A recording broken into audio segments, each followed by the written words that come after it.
Salam uşaqlar, hər vaxtınız xeyir olsun. Bu videoda 2000 və 2025-ci illərdə qəbula düşmüş elektromaqnit rəqslər və dalğaların suallarının izahına baxacağıq. Bir də onu xatırladım ki, kanala abunə olub, bəyənərək mənə dəstək ola bilərsiniz. Vaxt itirmədən başlayalım birinci sualdan. Nə deyir? Şəkildə detektorlu qəbul edici sxemi göstərilmişdir. Hansı element antenanı göstərir? Baxın. Bir antenadır. Elektromagnet rəqsləri qəbul edən, elektromagnet dalğaları qəbul edib ötürən cihazdır. 2 rəqs konturudur. 3 detektordur. Dəyişən cərəyanı düzləndirmək üçündür. 2 də rəqslərə köklənmək üçün. 4 kondensatordur. Rəqsləri hamarlayır. 5 ucadan danışandır. Yüksək tezlikli rəqslərdən alçaq tezlikli rəqsləri ayırmaq üçün istifadə olunur. Bizdən antenanı soruşur. Ona görə cavab olur 1. 2. Şəkildə detektorlu qəbul edici sxemi göstərilmişdir. Hansı element antenanı göstərir? 1-dir uşaqlar, antena. Cavab olur B variantı. Kondensatorda yükün amplitud qiyməti QM, sərbəstdəki cəryan şiddətinin amplitud qiyməti isə IM-dir. Rəqs konturunda sərbəst rəqslərin tezliyi hansı ifadə ilə təyin olunur? Bizdən nüyünü soruşurlar. Bilirik ki, IM nəyə bərabərdir? IM bərabərdir QM omegaya. Bəs bunu hardan çıxardırıq? Q bərabərdir, məsələn, QM sinus omega T'dir. Biz Q-dən bir dəfə törəmə alanda zamana görə bizə nəyi verməlidir? Cəryan şiddətini. Yəni, yükün zamana görə birinci tərtib törəməsi cəryanı verir. Onda buradan bir dəfə törəmə alsaq, QM omega keçir qarşıya. Omega kosinus omega T olur. Trigonometrik funksiyanın qarşısında duran kəmiyyətin maksimal qiymətini verir. Onda QM vuraq omega bizə nəyi verəcək? İnin maksimal qiymətini. Bax, buradan bildiriyor onu. Buradan gətirib IM bərabərdir QM omega yazırıq. QM vurulsun omeganın yerinə yazırıq 2pi nü. Nüyünü buradan tapsaq nə olacaq? IM bölünsün 2pi QM. Bax, bunu alırıq. Deməli, IM bölək nə olur? 2pi QM. Cavab olur B variantı. 4-cü sual. Kondensatorun yükünün amplitud qiyməti QM, sarğacda cəryan şiddətinin amplitud qiyməti isə IM olarsa, rəqs konturunda sərbəst rəqslərin periodu hansı ifadə ilə təyin olunur? Yenə IM bərabərdir QM vurulsun omega. Omeganın yerinə yazırıq 2pi bölək T. Buradan T-ni tapanda T keçir sola, IM də keçib sağa düşəcək məxrəcə. QM vuraq 2pi bölək IM olur. 2pi QM bölək IM. Cavab olur D variantı. 5-ci sual.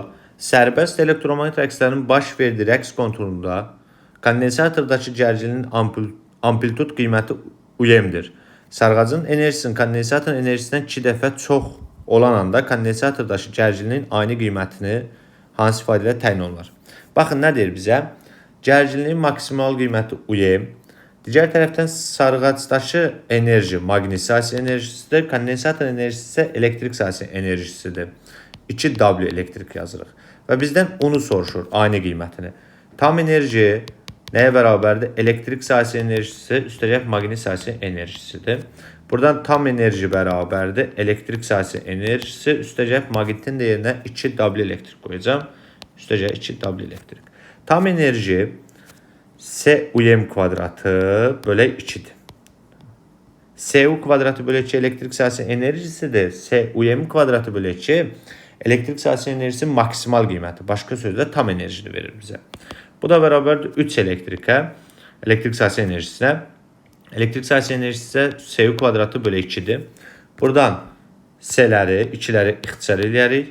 UM-in kvadratı bərabərdir 3U kvadratına. Buradan da alırıq ki, U kvadratı bərabərdir UM kvadratı bölək 3-ə. Kök alsaq, U bərabərdir UM bölünsün kök altda 3. Cavab oldu UM bölək kök altda 3 B variantı. 6-cı sual. Sərbəst elektromagnet rəqslərin baş verdiyi rəqs konturunda kondensatordakı gərginliyin amplitud qiyməti UM-dir. Sarğacın enerjisi kondensator enerjisindən 24 dəfə çox olan anda kondensatordakı gərginliyin aynı qiymətini hesablayın. Yenə eyni oxşar tipli sualdır. Sadəcə qiymətlər fərqlidir burada. Yenə yazırıq belə. Tam enerji bərabərdir elektrik sahəsi enerjisi üstəgəl maqnit sahəsi enerjisi. Maqnit sahəsinin enerjisi elektrik sahəsi enerjisindən 24 dəfə çoxdur. 24 W elektrik yazacaq. Onda tam enerji bərabərdir elektrik sahəsi enerjisi üstəgəl maqnitin yerinə 24 W elektrik sahəsi enerjisi yazırıq. Buradan da alırıq ki, tam enerji bərabərdir 25 elektrik sahəsi enerjisinə. Tam enerjinin yerinə yazıram. S UM-in kvadratı bölü 2. 25 vurulsun SU kvadratı bölü 2. Bizdən onu soruşur. Buradan ixtisarlarımızı eləsək, 2-lər getdi, S-lər getdi. Qaldı nə? UM-in kvadratı bərabərdir 25 U kvadratına. Hər tərəfdən kök alsaq, UM bərabərdir 5 U-ya. U da bərabərdir UM bölünsün 5 alacaq. Cavab olacaq C variantı. Növbəti sualımız. Deməli, burada cavab C variantı oldu. 7-ci sual. S UM kvadratı bölü 2. Bax, məxrəcdə, indeksində belə deyək, məxrəc yox, indeksində amplitud qiymətləri gördüksə, o tam enerjidir. Onda bu tam enerjidir. Çıxılsın Q kvadratı bölü 2, S isə elektrik sahəsi enerjisidir. Kondensatorun enerjisi. Onda tam enerji çıxaraq kondensatorun enerjisi bizə nə verməlidir? Maqnit sahəsi enerjisinin aynı qiymətini. O da olacaq D variantı. 8-ci sual. Açıq rəqs konturunda cəryan şiddəti I bərabərdir 0,3 kosinus 10⁸ pi t'dir. Qanunla dəyişir. Bu konturda şüalandırdığı dalğa uzunluğu nə qədərdir? Dalğa uzunluğu lambda hərfi ilə işarə olunur. Dalğanın bir periodda getdiyi məsafədir. Onda S vurulsun, sürət vurulsun, period yazacağım. Bizə period lazımdır. Bəs periodu hardan tapacağım? Omega bərabərdir 2 pi bölək T'dir. Buradan T'ni tapsaq, T bərabərdir 2 pi bölünsün omega. Gətirib buradan periodun yerinə bu ifadəni qoyacağım. S vurulsun 2 pi bölünsün omega. İndi S işıq sürətidir. Veriblər 3 vuraq 10⁸. 2 pi bölünsün omegamız neçədir? Baxın, T'nin qarşısında duran omeganı göstərir. 10⁸ pidir. Buradan ixtisar eləsək, bu pilər getdi, 10⁸lər də getdi, qaldı nə? 6. Cavab oldu Y variantı. 9-cu sual. Φ-in kvadratı bölü 2L çıxaq L kvadratı bölü 2. Bu indeksində nə gördük? M-i gördüksə bu nədir? Tam enerjidir, amplitud qiymətdir yəni. Çıxılsın L kvadratı bölü 2, bu isə maqnit sahəsi enerjisidir. Tam enerjidən maqnit sahəsi enerjisini çıxanda bizə nə verməlidir? Elektrik sahəsi enerjisini. Çünki tam enerji maqnitlə elektrik sahəsinin enerjisinin cəminə bərabərdir. Olacaq kondensatorun elektrik sahəsi enerjisinin ani qiyməti D variantı olur. Yenə QM kvadratı bölü 2 S bu tam enerjidir. SU kvadratı bölü 2 isə kondensatorun enerjisidir. Çıxaq elektrik sahəsi enerjisini bizə verəcək maqnit sahəsinin enerjisini. Sarğacın maqnit sahəsinin enerjisinin aynı qiyməti, o da Y variantı oldu. 11-ci sual. Kondensatorun tutumu 60 mikrofarad artırdıqda rəqs konturunun tezliyi 2 dəfə azaldı. Kondensatorun ilk tutumu nə qədərdir? Kontur induktivliyi də sabitdir. Tezliyin düsturunu yazsam, nü bərabərdir 1 bölü 2 pi kök altında LC-dir. Buradan görürəm ki, tezliklə tutum necə asıldı? Kök altı tərs asıldı.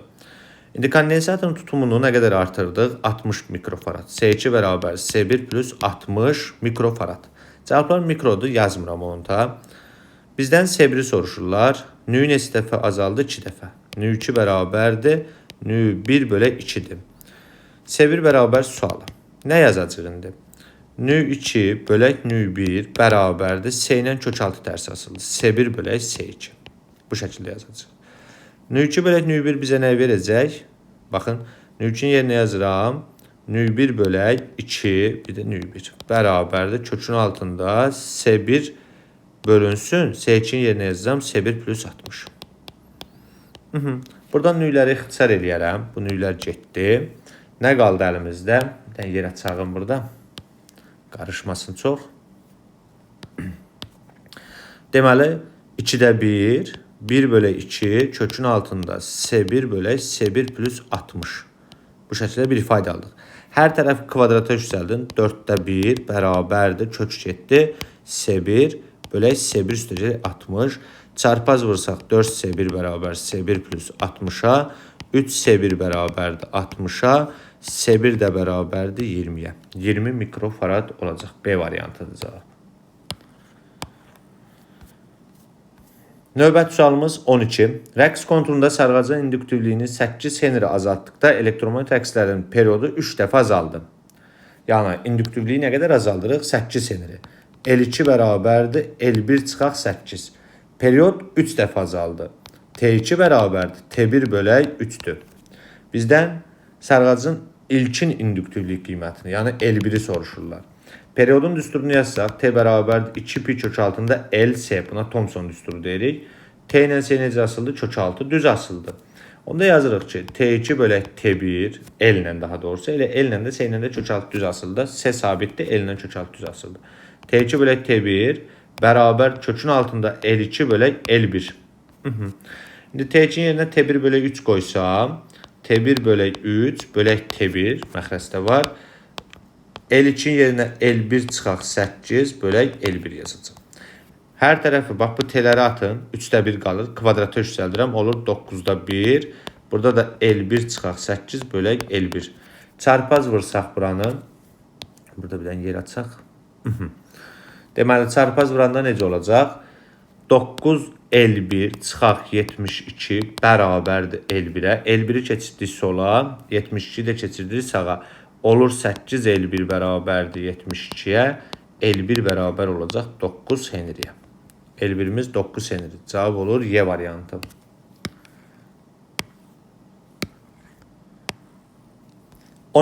Rəqs konturunda sarğacın induktivliyini 9 dəfə artırdıqda sərbəst rəqslərin tezliyi necə dəyişər? S sabitdir. Deməli, induktivliyi neçə dəfə artırdıq? 9 dəfə. 9 L1'dir. L2 9 L1'ə bərabərdir. Tezlikdən söhbət gedir. Nü bərabərdir 1 bölək 2 pi kökün altında LC-dir. Fikir versəz, S sabitdir. Nü L ilə necə asıldı? Kök altı tərs asıldı. İnduktivlik 9 dəfə artırsa, onda tezlik 3 dəfə neyniyər? Azalar. Cavab olur Y variantında. Y variantı. Kök altı tərs asıldı ona görə. Rəqs konturunda sarğacın induktivliyini 9 dəfə azaltdıqda rəqslərin tezliyi yenə eyni düsturu yazırsınız. Nü bərabər 1 bölək 2 pi kök altında LC-dir. L ilə necə asıldı? Kök altı tərs asıldı. İndi burada induktivlik 9 dəfə azalmağı, yəni L-in 9 dəfə azaldırıqsa, nü 3 dəfə artacaq. Kök altı tərs asılı olduğu üçün. Cavab oldu A variantı. 15. Elektromanyetik dalğası şüalandırdığı nöqtəvi mənbəyin gücü 480 kW olarsa, mənbədən 1 kilometr məsafədə şüalanma selinin sıxlığını hesablayın. Şüalanma selinin sıxlığı I bərabər P bölək S-dir. Buradan P bölünsün, S-in yerinə nə yazırıq? Sferadır da o. 4 pi R kvadratı. P-imiz 480 kW-dır. 480 nədir? 480 kW. Yəni kilo neçədir? 10 üstü 3. Bıraq 10 üstü 3. 4 vurulsun P-imiz 3. R-imiz 1 kilometrdir. 1 kilometri metrə çevirsək 10 üstü 3 olur. Amma kvadrat var burada. 10 üstü 3-ün nəyi? Kvadratı. Belə. Metrə çevirdim çünki. Bu oldu 48 vuraq 10 üstü 4. Buradan da aldıq. 4'ü çevirdik 12 vurulsun 10 üstü 6. Buradan ixtisarlarımızı eləsək. Baxın. 48-dən 12 yaparsam nə qalacaq yerdə? 4. 10 üstü 6 yuxarı qalxdı. Oldu 10 üstü mənfi 6. Bax bu 4 ilə də bunu aparaq elə buradan ağdır. Burada 2 qalsın. O da yuxarı qalxacaq. 10 üstü mənfi 2 olacaq. Bu nə deməkdir? Bəs 40 milli ilə veriblər. 40 vuraq 10 üstü mənfi 3 yaza bilərəm. Bu da deməli nə olur? 40 milli watt bölək metrin kvadratı. Bu şəkildə olacaqdır. Cavab oldu A variantı.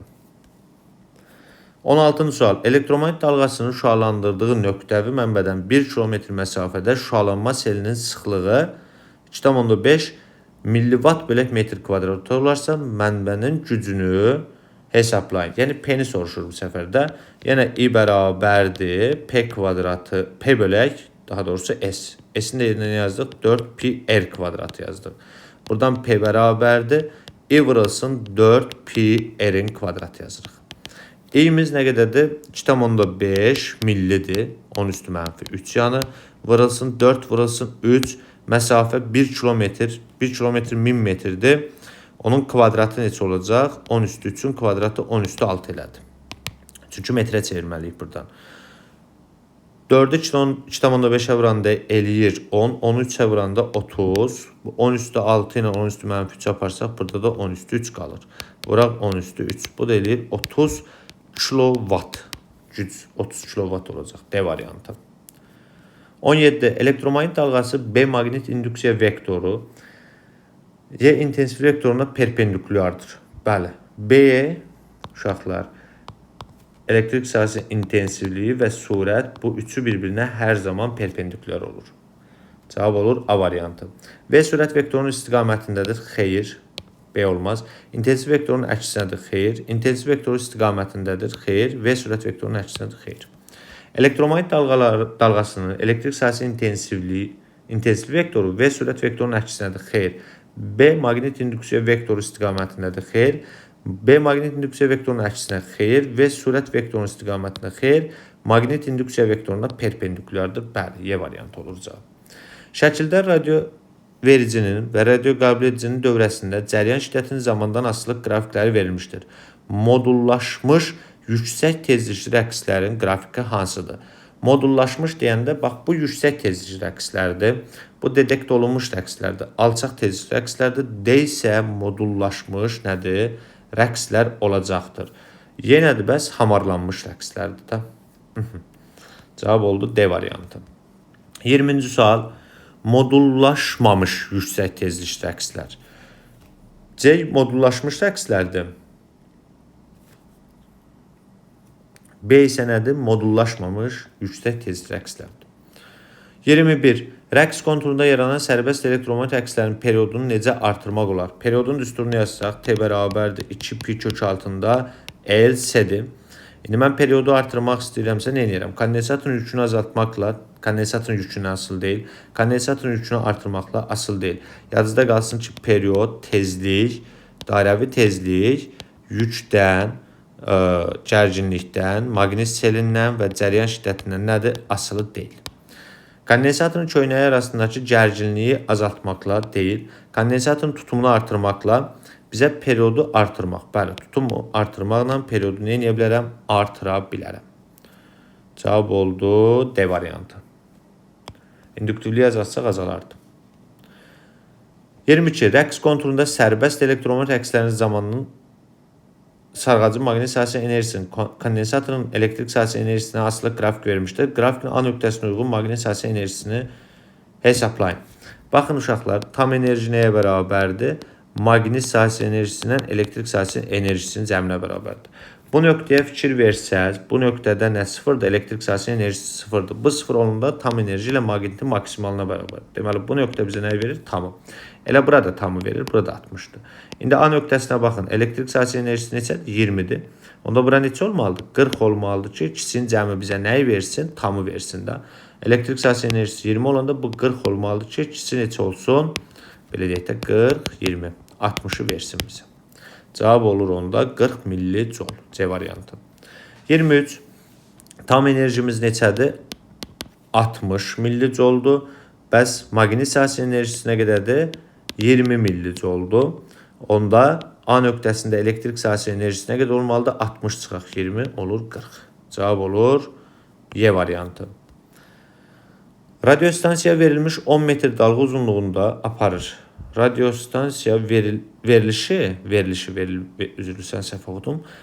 10 metr dalga uzunluğunda aparır. Elektromagnet dalğasının tezliyini tapın.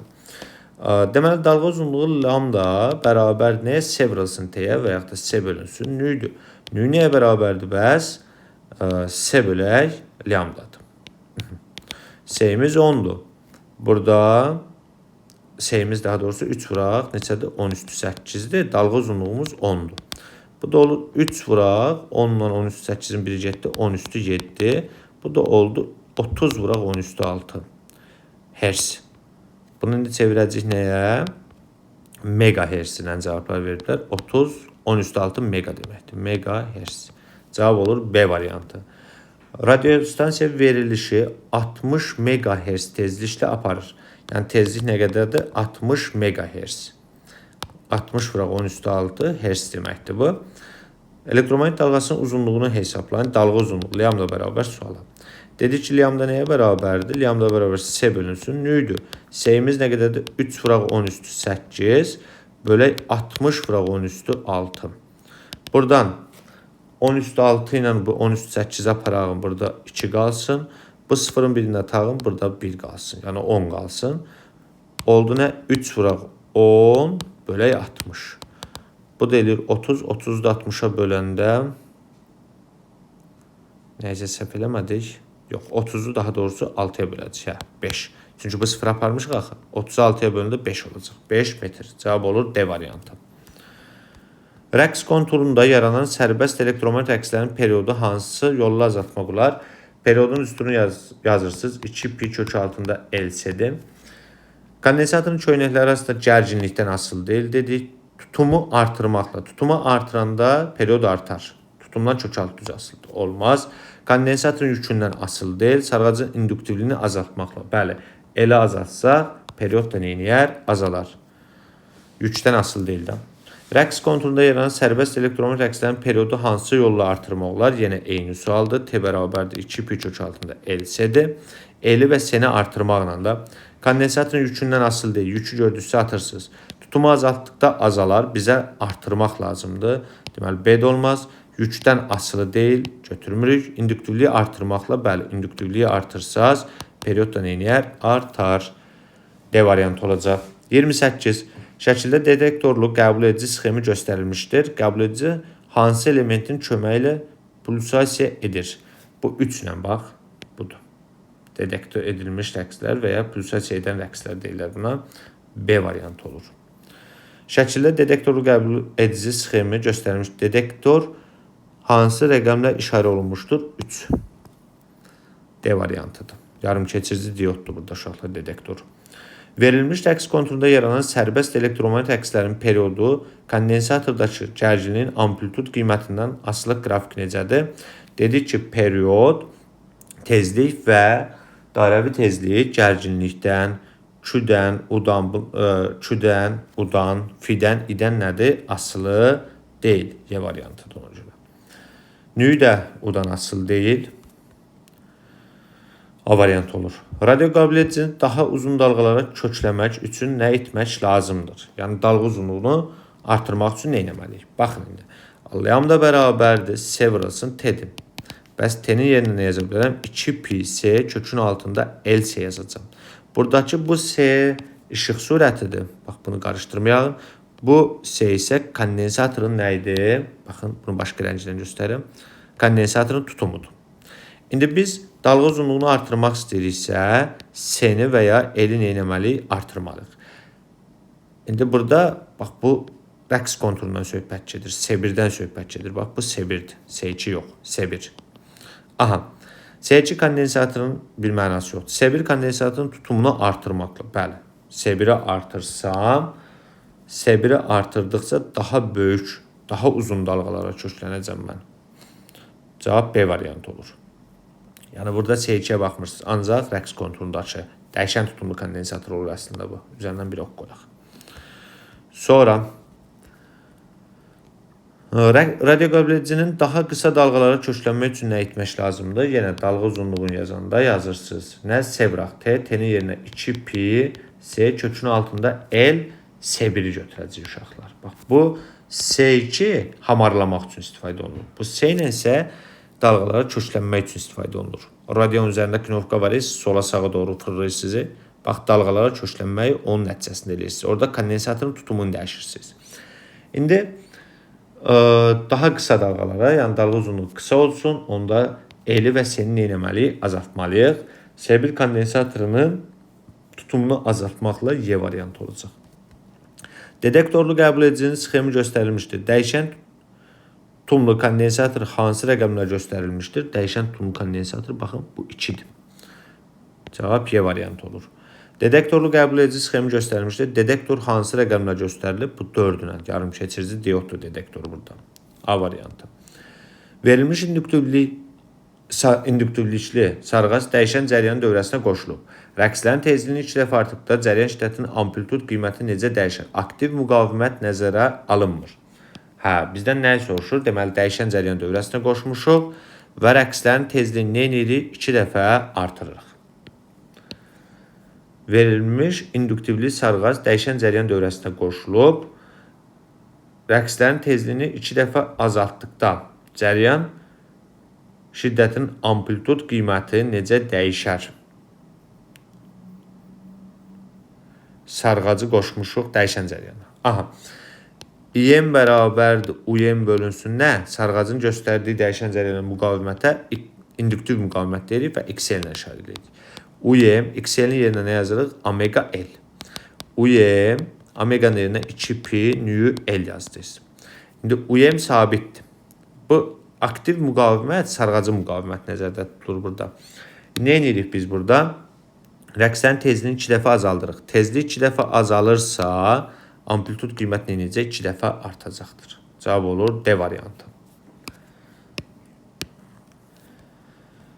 37. Rəqs konturunda sönməyən elektromotor rəqslərin zamanı sarğacın maqnit-sahəsinin enerjisinin, kondensator elektrik sahəsinin enerjisine asılı qrafik verilmişdir. A nöqtəsinə uyğun maqnit sahəsinin enerjisini hesablayın.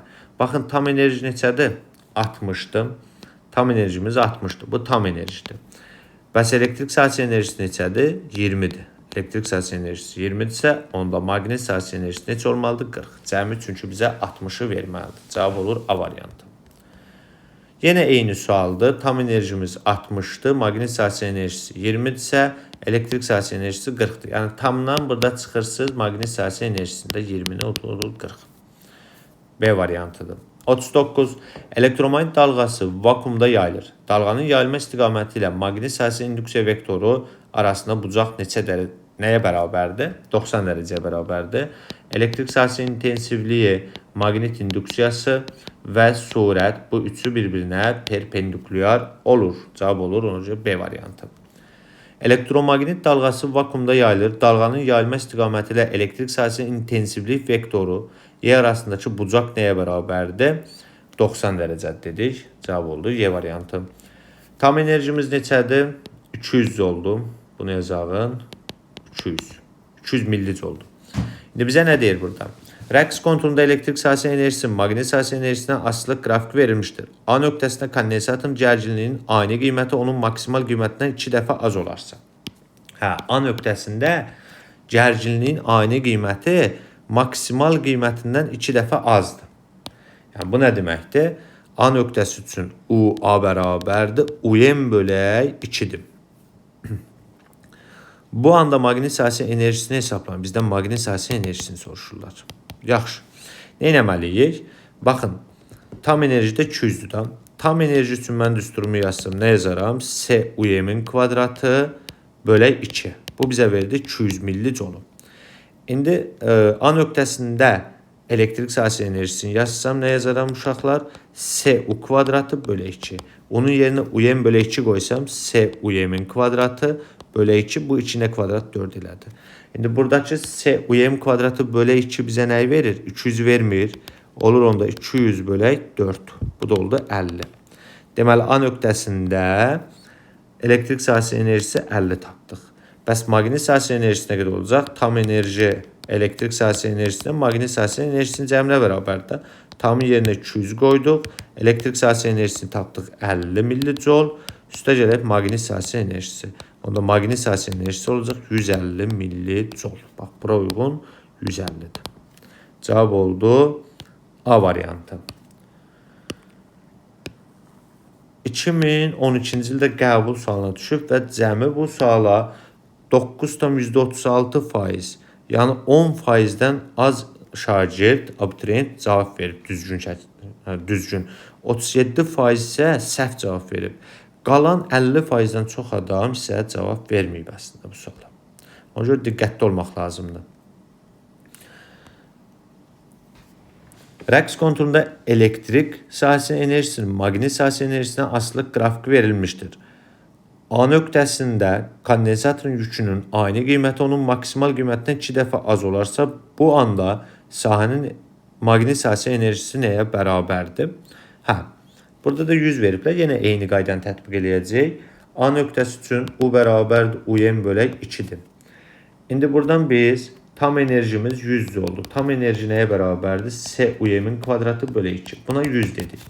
A nöqtəsində elektrik sahəsinin enerjisi isə S-U kvadratı bölək 2'dir. Bunun yerinə gətirib UM bölək 2'yi qoysam S UM-in kvadratı 2 burada var. UM bölək 2'in kvadratı da bölək 4 oldu. Aha. Bu bizə nəyi verəcək? Bax, UM kvadratı bölü 2 bizə verdi tamı, yəni 100-ü. 100 bölünsün 4. Bu da olacaq neçə? 25 millijoule. Deməli, A nöqtəsində elektrik sahəsi enerjisi 25 millijoule-dur. Onda maqnit sahəsi enerjisi də 75-dir. Bunu necə tapdıq? Tam bərabərdir elektrik sahəsi enerjisi üstəcək maqnit sahəsi enerjisi. Maqnit sahəsi enerjisi tam enerji çıxılsın nə? Elektrik sahəsi enerjisi olur.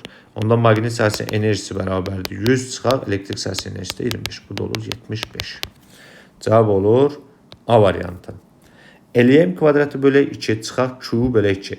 Bax, bu indeksində M-i gördüksə, bu tam enerji deməli. L kvadratı bölü 2 maqnit sahəsi enerjisidir, amma LM kvadratı olursa, bu maqnit sahəsinin enerjisi maksimal qiymətidir. Başqa sözlə, tam enerjisidir. Q bölü 2 isə bizə nə verir? Kondensator enerjisini, yəni elektrik sahəsi enerjisi. Bu da verəcək bizə maqnit sahəsi enerjisinin aynı qiymətini. Sarğacın maqnit sahəsi enerjisinin aynı qiyməti. Y variantı olur. Uyğunluğu müəyyən edin. Rəqs konturunda sarğacdakı cəryan şiddətinin zamandan asılı qrafiki verilib. 1-2 hissəsində, yəni 1-dən 2-yə gələndə artar, azalar, sabit qalır. Kondensatorun gərginliyi. Baxın, burada nəyi bilməlisiniz?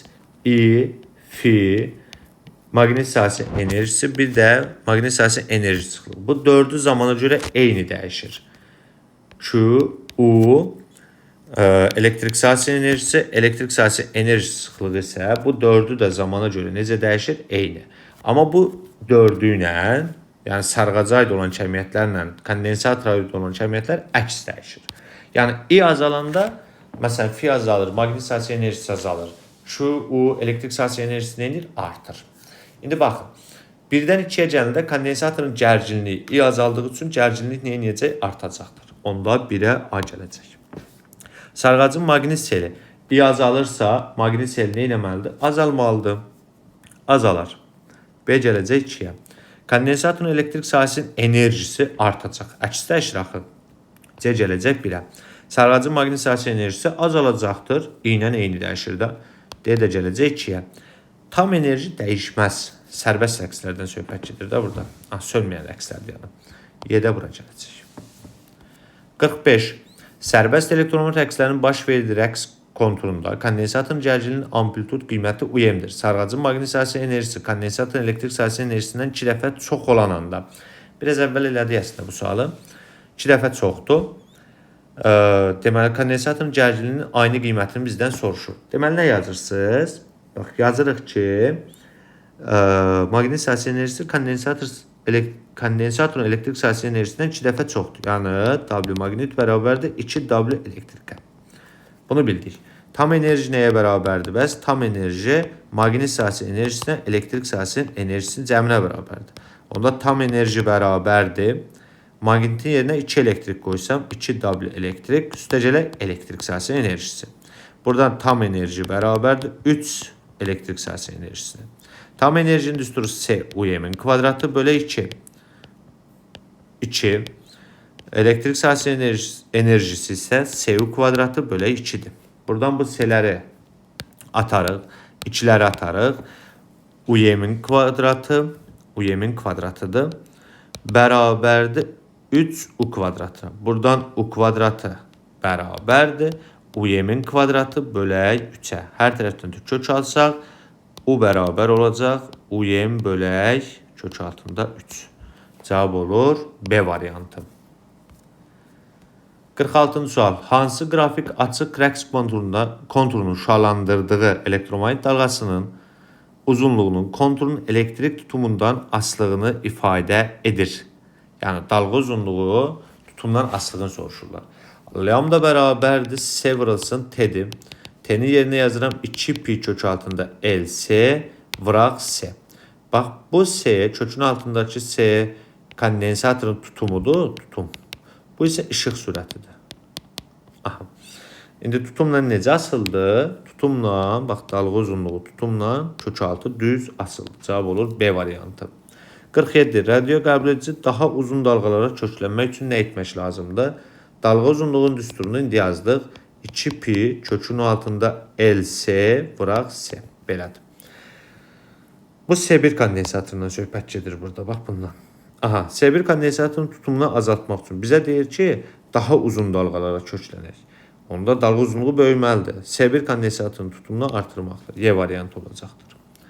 Sərbəst elektromanyetik rəqslərin baş verdiyi konturda cəryan şiddətinin amplitude qiyməti IM-dir. Kondensator enerjisi sərqacın enerjisindən 8 dəfə çoxdur. Yəni elektrik sahəsi enerjisi 8 W maqnitə bərabərdir. Olan da cəryan şiddətinin ani qiymətini soruşurlar bizdən. İni deyir tapın. Yenə nə edirik? Tam enerji bərabərdir. Nəyə? Elektrik sahəsinin enerjisi üstəcək maqnit sahəsinin enerjisi. Tam enerji onda bərabərdir. Elektrik sahəsinin enerjisinin yerinə 8W maqnit qoysam, üstünə də W maqnit gəlsəm olacaq 9W maqnit. Tam enerjinin yerinə LIM kvadratı bölək 2. Maqnit sahəsinin enerjisinin yerinə isə L kvadratı bölək 2 yaza bilərəm. Buradan bu L'ləri, 2-ləri ixtisar eləsəm, deməli, nə edəcəyik? Buranı bir dənə siləyin. IM-in kvadratı bərabər 9i kvadratı. Hər tərəfdən kök alsaq, IM bərabərdir 3i-yə, i bərabərdir bəs nəyə? IM bölək 3-ə. Deməli, IM bölünsün nə aldıq? 3. Cavab olur A variantı. Fəzanın müəyyən nöqtəsində elektromanyetik dalğaların maqnit sahəsinin induksiyasının rəqslərinin zamandan asılılıq qrafiki verilmişdir. Bu nöqtədə elektrik sahəsinin intensivliyinin rəqsləri zamandan asılığı yadınızda qalsın ki, induksiya ilə B ilə Y arasında fazalar fərqi delta fi sıfıra bərabərdir. Bu nə deməkdir? Onda Y ilə B eyni fazda rəqs edir. Yəni zamana görə eyni dəyişir. İndi B zamana görə kosinusoid ilə dəyişibsə, Y də zamana görə kosinusoid qanunundan dəyişməlidir. Ona görə cavab olur B variantı. 50. Rəqs konturunda yaranan sərbəst elektromanyetik rəqslərin periodunu necə artırmaq olar? T bərabərdir 2pi kök altında LC-dir. Kondensatorun yükünü azaltmaqla yadınızda qalsın ki, burada period, tezlik omega Q-dən, U-dan, Fi-dən, I-dən asılı deyil. Yükdən asılı deyil. Kondensatorun yükünə asılı deyil. Kondensatorun tutumunu artırmaqla bizə periodu artırmaq lazımdır. Tutumu artırsam, onda period necə artacaq? Period tutumdan kökaltı düz asılıdır. Cavab olur C variantı. Sərbəst elektron rəqslərin baş verdiyi rəqs konturunda sarğacı maqnit sahəsinin enerjisinin kondensator elektrik sahəsinin enerjisinin asılı qrafiki verilmişdir. Maqnit sahəsinin enerjisi 120 millijoule olanda elektrik sahəsinin enerjisi nəyə bərabərdir? Bura elektrik sahəsinin enerjisidir. Bu ikisinin cəmi bizə 180 verməlidir. Onda bura neçədir? 60-dır da. Belə yazırsınız da buna. Tam bərabərdir. Maqnit sahəsinin enerjisi üstəcə elektrik sahəsinin enerjisi. Tam enerji 180-dir. 180 üstəcə maqnit sahəsinin enerjisi 120-dir. Bərabərdir 120 üstəcə elektrik sahəsinin enerjisi. Buradan da elektrik sahəsinin enerjisi 180 çıxaq 120 olur. 120. Bu da olacaq 60 millijoule. Y variantı. Uyğunluğu müəyyən edin. Rəqsin tezliyi. Rəqsin periodu, sarğacın induktivliyi. Deməli nə deyir? Rəqsin tezliyi, periodu. Baxın, T bərabərdir 2pi kökün altında LC-dir. L'in yerinə bax bu düsturu yaza bilərik. L bərabərdir müyü L0N. Belə bir düsturumuz var. Onu da gətirib yerinə qoysam müyü L0N. Hətta kondensatorun tutumunu da aça bilərsiniz. Epsilon 0 S bölək D. Bax bu düsturu almış oluruq. Period müyü ilə necə asıldı? Period müyü ilə kökaltı düz asıldı. İnduktivlik müyü ilə düz asıldı. Tezlik isə bunun tərsidir də 1 bölək 2pi kökün altında müyü L0N epsilon 0 S bölək D. D də qalxır yuxarı kök altında. Bax belə aldıq. Tezlik isə müyü ilə necə asıldı? Kök altı tərs asılıdır. Nə deyir? Maqnit nüfuzluğu müyü olan içlik daxil etsək. Daxil eləyəndə L necə asıldı? Düz asıldı. L artacaq, müyü dəfə artacaqdır. İnduktivlik yanı artır. Dəyişməz yoxdur burada. B gəlir 3-ə. Kök altında müyü dəfə artır. Period. Müyü ilə necə asıldı? Düz asıldı. Daxil edirəmsə artmalıdır. Onda C də gələcək. Hara? 2-yə.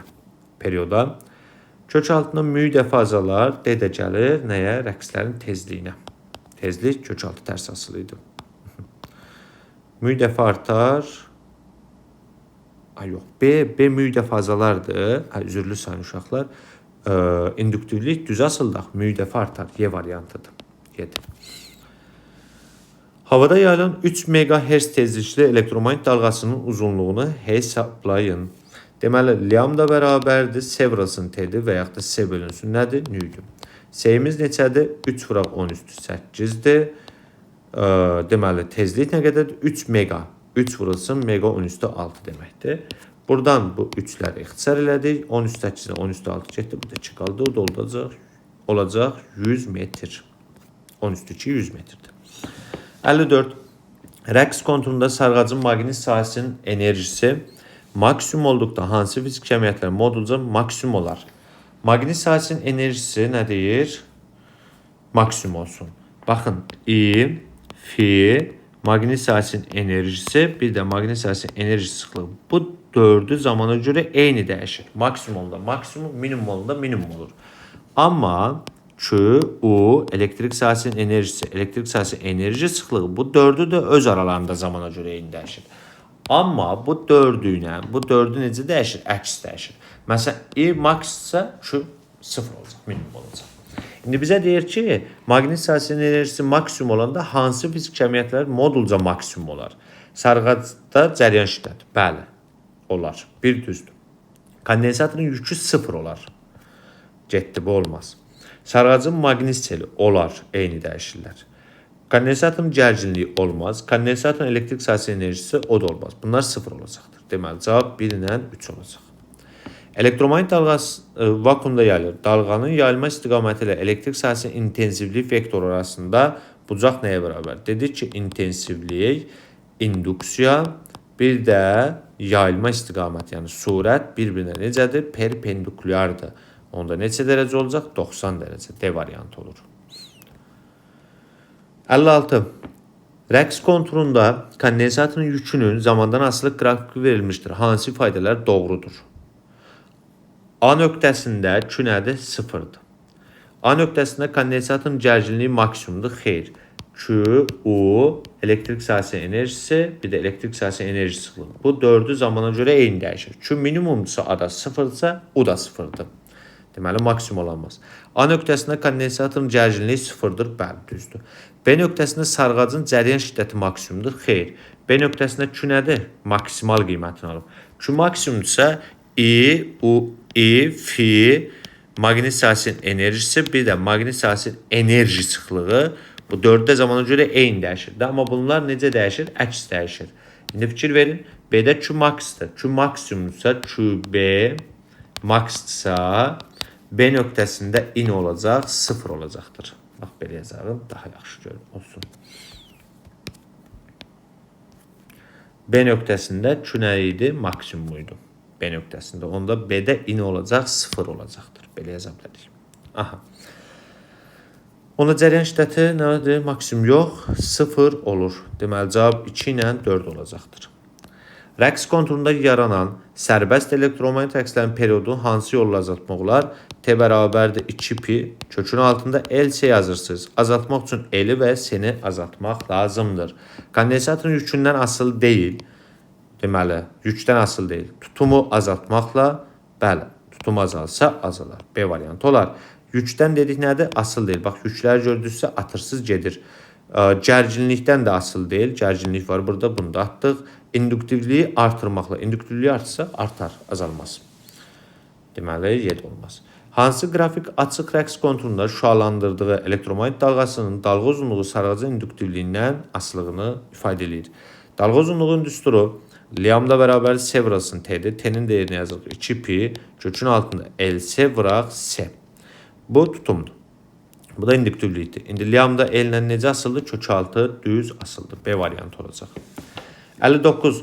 Elektromagnet dalğasını şüalandıran nöqtəvi mənbədən 1 kilometr məsafədə şüalanma selinin sıxlığı 2,5 milliwatt bölək metr kvadrat olarsa, mənbəyin gücünü hesablayın. P3 kilowatt ilə ifadə edəcək. Əslində, buna aid sualı eyni sual elədik biraz öncə. Bir də eləyirəm. Diqqətli olun. Əgər orada başa düşmənizsə, burada bir də baxın. Deməli, şüalanma selinin sıxlığının düsturu I bərabərdir P bölək S-dir. S burada sfer olur. Çünki elektromagnet dalğalar fəzada 360 dərəcə boyunca yayılır.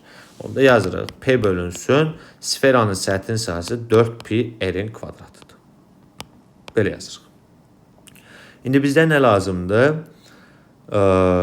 Gücü. Buradan P-ni tapanda P bərabərdir. I vurulsun 4pi R kvadrat yazdıq. E-miz neçədir? Üzürlü say. 2,5 millidir. Milli 10 üstü mənfi 3 deməkdir. Vurulsun 4. Vurulsun P'miz 3. R'imiz 1 kilometrdir.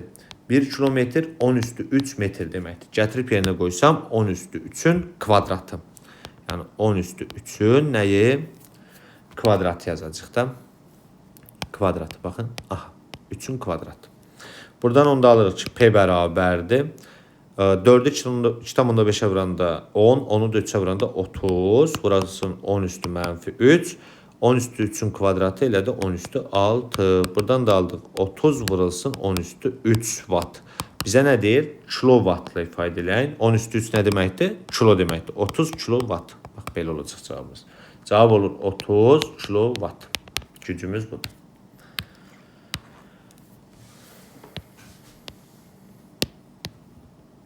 Hı -hı. 60-cı sual. Rəqs konturunda sarğacın induktivliyini 9 dəfə artırdıqda sərbəst rəqslərin tezliyi. Tezliyin düsturunun nüyü bərabər 1/2pi kökün altında L-dir. S sabitdir. İndi nüy L ilə necə asıldı? Kök altı tərs asıldı. İnduktivlik 9 dəfə artırsa nüyü 3 dəfə neyniyər? Azalar. Cavab oldu A variantı. 61. Rəqs konturunda sarğacın induktivliyini 9 dəfə artırdıqda sərbəst rəqslərin tezliyi necə dəyişər? Aha. İnduktivliyi 9 dəfə artırdıqda sərbəst rəqslərin tezliyi. Eyni sualı ki bu. Rəqs konturunda sarğacın induktivliyini 9 dəfə artırdıqda burada nə deyir? Rəqs konturunda sarğacın induktivliyini 9 dəfə artırır. Sərbəst rəqslərin tezliyi necə dəyişir? Eyni şeydir, fərq yoxdur. Nüy bərabərdir 1/2pi kökün altında L ise biri 2019'da düşüb, biri də 2018'də. Bax, eyni sual düşübdür. Deməli, bu belə suallar qəbulda qarşınıza çıxa bilər şans imtahanında. Deməli, induktivlik 9 dəfə artırıramsa, tezlik neynəyəcək? 3 dəfə azalacaqdır. İnduktivlik 9 dəfə artanda. Çünki kök altı düz asıldı axı. Aha, bax 9 dəfə artıranda. 62. Diaqramda göstərilən hansı nöqtədə rəqsin periodu ən böyükdür? Aha. İm bərabərdir nəyə? Bayaqlar yazdıq. İm bərabər QM vurulsun omegadır. Törəmədən gəlir bu. Omeganın yerinə yazırıq 2pi bölək T vuraq QM. Buradan T'ni tapsam T bərabərdir 2pi QM bölünsün İm. 2pi sabitdir. İndi T QM-lə düz, İm-lə necə asıldı? Tərs asıldı. Periodun ən böyük olması üçün İm ən kiçik olmalıdır, QM maksimum olmalıdır. İndi gəlin İmin ən kiçik qiymətlərinə baxalım. Baxın 1 ilə 5'ə düşürdü. 1 ilə 5 də İm ən kiçikdir. Deməli ya 1 olacaq ya 5 olacaq. Biz İmin ən kiçiyini götürməliyik. QM'in isə nəyini götürməliyik? Ən böyüyünü. QM'in maksimal qiymətləri ara düşür. 1 ilə üzr istəyirəm 4 ilə 5'ə düşür. Aha. Deməli ortaq hansıdır? 5'dir. Cavab olacaq 5. Bu qədər uşaqlar. Deməli 25 ilin içində qəbula 62 dənə elektromagnetik dalğa və elektromagnetik rəqslərə aid suallar düşüb. Təbii ki, şans imtahanında da bu suallardan və ya bu tipli suallar sizin qarşınıza çıxa bilər. Diqqətli olun, çalışın. Başa düşün. Başa düşmədiyiniz və yaxud da hər hansı bir mexaniki səhv olsa testdə, rəylərdə bildirə bilərsiniz. Sağ olun uşaqlar, hər birinizə uğurlar arzu edirəm.